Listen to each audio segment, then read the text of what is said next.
All right, today we are diving into one of the all-time greats, Stephen Covey's The 7 Habits of Highly Effective People.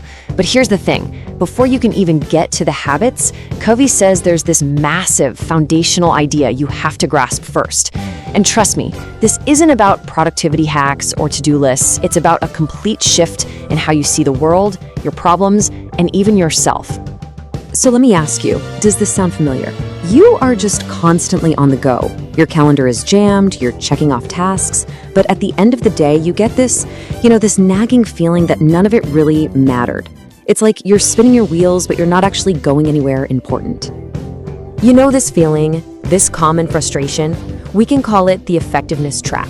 It's that huge gap between just being busy and being truly effective. So let's dig into why so many of us feel completely stuck in it. I mean, this quote from the book just nails it, doesn't it? It's that quiet anxiety that all our daily hustle might not actually add up to anything. It taps right into that deep need we all have to feel like our lives have some kind of meaning. And then there's this layer, that quiet internal battle. You see other people succeeding and yeah, you put on a smile, but inside there's this feeling of envy or maybe inadequacy, just eating away at you. And look, this doesn't make you a bad person, it's a symptom of a much deeper issue with how we're measuring our own self-worth. So what do we do when we feel this way? Well, usually we reach for the quick fixes, right? A new app, a communication trick, some life hack we saw online. We try to polish our image. But Covey calls these social aspirin and band-aids. They might dull the pain for a minute, but they don't fix the actual problem. It's like we're using the completely wrong map to get where we want to go. And this leads us to a really central idea in the book. Covey lays out these two competing maps, or ethics, as he calls them. They're really two totally different ways of looking at success and life itself. And understanding the difference, well, that's the first real step out of the trap. Okay, so on one side, you've got the character ethic. This is built on stuff that lasts, principles like integrity, humility, patience. It's about who you fundamentally are on the inside. Then, on the other side, you have the personality ethic. This is all about the surface level, techniques, how people see you, quick fixes. It's the difference between actually being good and just looking good. This quote is just so spot on. You can learn every communication trick in the book, but if your character is off, if people can't trust you, if you lack integrity, it's all gonna crumble. Technique without character is really just manipulation. And you know what? People can feel that from a mile away. So here's the bottom line. The reason we feel trapped is that we're trying to navigate our lives with this flimsy personality map, looking for shortcuts on a journey that absolutely requires a deep foundation. If you really want to change your results, you can't just change what you do. You have to change the very way you see. And this brings us to the big aha moment. This is the concept that once you really get it, can literally change your perspective on, well, everything. It's called a paradigm shift. Now, a paradigm isn't just your opinion on something. It's your entire reality filter. It's your mental map of the world. It's not the world itself, but it's your interpretation of it. And just like having the wrong map for a city will get you hopelessly lost, having a flawed paradigm will lead to constant frustration and failure. To really feel how powerful this is, Covey tells this incredible story.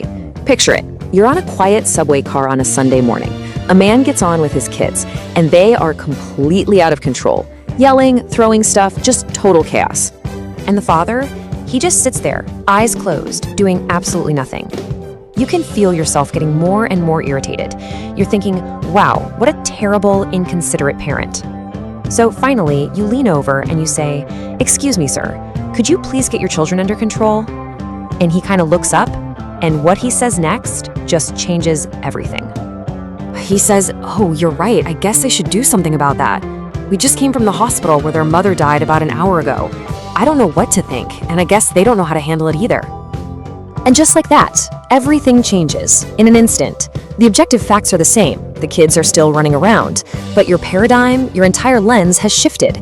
Your anger just evaporates, and it's replaced by this sudden wave of empathy and compassion. You're looking at the exact same situation, but you're seeing it completely differently. So that story, it's the perfect illustration of a paradigm shift.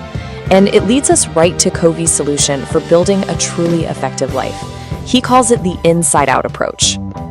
This is the absolute core of the inside-out philosophy. A lot of the time, the problem isn't the external thing. It's not your boss or your spouse or your finances. The real problem is the lens you're using to look at the situation. The way we see the problem is the problem. So how does this work in practice? Well, step 1, you start on the inside. You work on your paradigms, your character, your core motives. Then, from that solid internal foundation, your behavior, your actions, they start to change naturally. And only then, as a result of that inner work, can you achieve real, lasting change on the outside. See, the outside-in approach is trying to fix everything else first. It's blaming other people, blaming your circumstances for your problems. The inside-out approach recognizes that real, sustainable change always begins with the one thing you have 100% control over, yourself. You have to fix the lens first.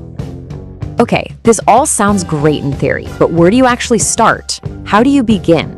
It all starts by recognizing a fundamental power that every single one of us has, the power to choose. Covey talks about Viktor Frankl, a psychiatrist who was imprisoned in the Nazi death camps. I mean, he was stripped of everything, his family, his possessions, his dignity. But in that unimaginable horror, he discovered what he called the last of the human freedoms. His captors could control his environment, they could torture his body, but they could never take away his freedom to choose how he responded to it all. And this simple but profound idea is the key to everything. Something happens to you. That's the stimulus. How you react, that's the response. And in that tiny little space between the stimulus and your response, that's where your power lies. That's your freedom to choose. And this very ability, the ability to pause in that space and choose your response based on your values, not just your feelings or your circumstances, that is the very essence of being proactive. And it is the first and most important of all 7 habits. So we'll leave you with this question to think about. What's one problem, one challenge you're facing in your life right now? Could be anything. A tough relationship, a project at work, a personal setback.